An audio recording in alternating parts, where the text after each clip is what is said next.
out the door.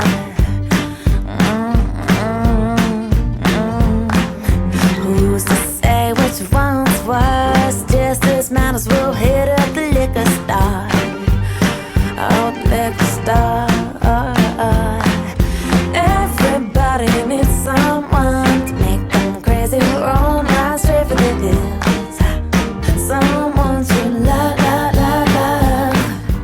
It's about a bunch of people in their kind of late 20s and early 30s who are at a bit of crossroads in their lives and trying to figure out, trying to get out of their own way and open up to a little more love and gratitude and risk-taking, I'd say.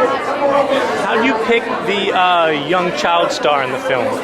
His name's Michael Algieri, and he's an amazing kid, amazing talent, super smart, really, he has a kind of stillness. I described him in the script as having 1,000-year-old eyes. I wanted this feeling that this kid was, 6 or 7, but he'd kind of been here before. And he really has this quality of, stillness, and when he listens to Sam, my character, you really get the feeling he's understanding everything this guy's saying.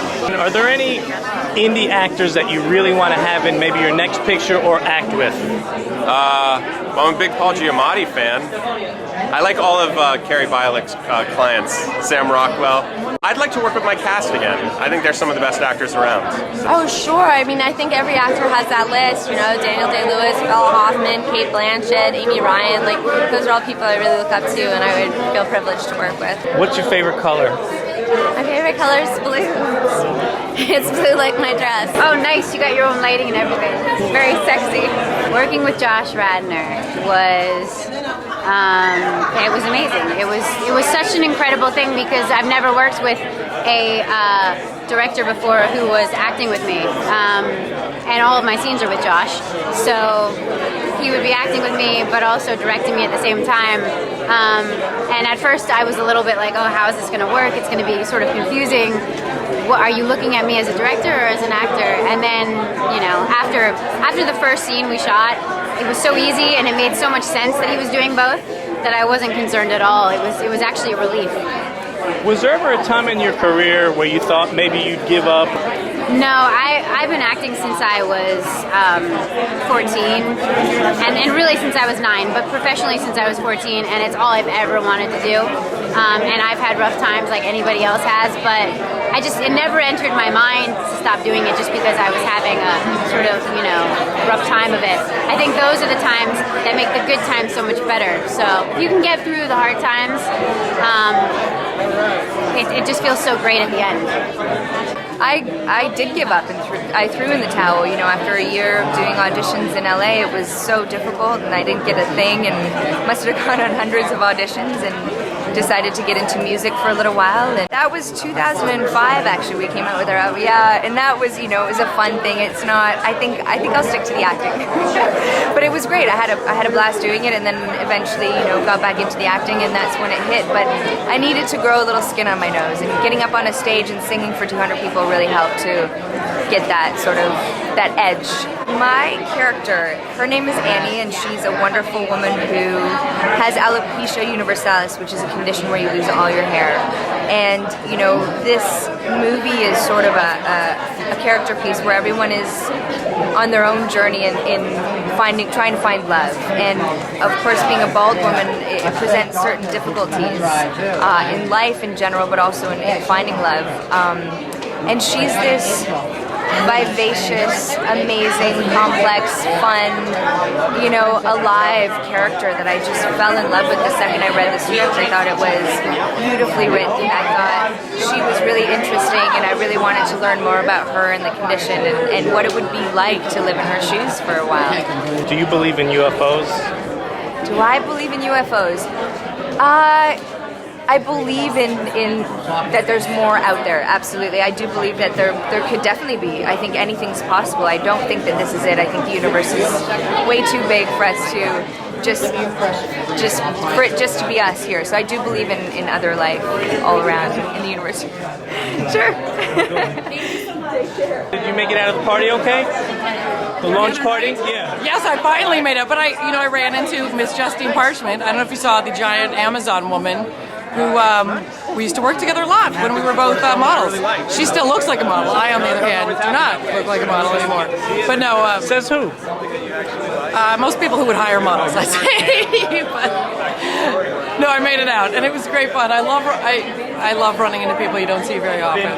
That's the best thing about this city. It's huge, but it's small enough that you see everyone that you love all the time, even when you're at Duane Reade. It's very cool. And at Gen Art. What I made is my graduate thesis at the American Film Institute, or at AFI in Los Angeles. And it's based on my own life experience. The story's about a guy who pretends to be a cop to impress his 6-year-old. And when I was a little kid, my dad would pretend to be like an FBI guy to impress me, and he'd convince me that the guy in front of us in traffic was like a terrorist, and then he'd like follow him, and then he'd let the guy get away, stuff like that. So it's about a guy trying to win over the affection of his estranged kid. I'd like to warmly welcome you to the opening night of the 15th anniversary Gen Art Film Festival for Niagara. As you may or may not know, the Gen Art Film Festival is very special because we only show 7 features and 7 shorts over 7 nights. Several of the filmmakers are here tonight, and let's just give there's actually 16 filmmakers out of the 14 films, so let's give them all a round of applause.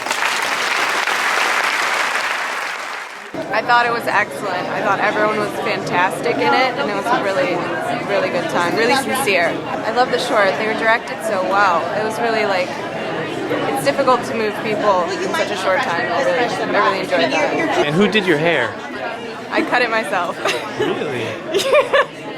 We really loved it. I think it was very uplifting and funny and very real.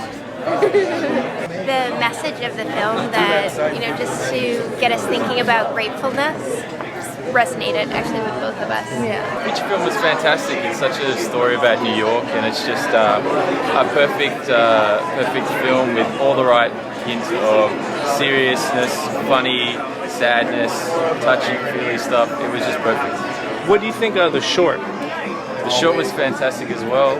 I really thought it was very powerful, and I think a lot of people could really relate to it, and I think it went perfect with the main feature. Long days, lonely nights, just get by with a little bit of ice. Got some problems I can't control. I like them, wanna get some more.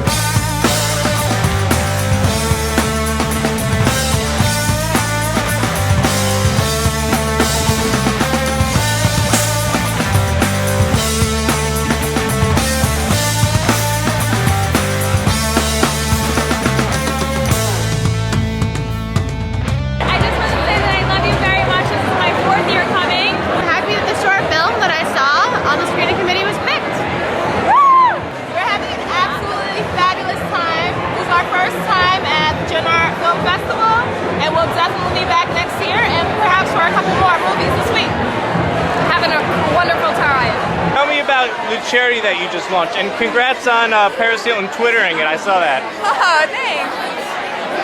It's called Project Migration, and every item that we sell shirts and bags and bracelets, and soon-to-be shoes. Everything that we sell, we're donating 5 years of clean water and life-saving medical supplies to single mothers in East Africa. My name is DavidJr.com.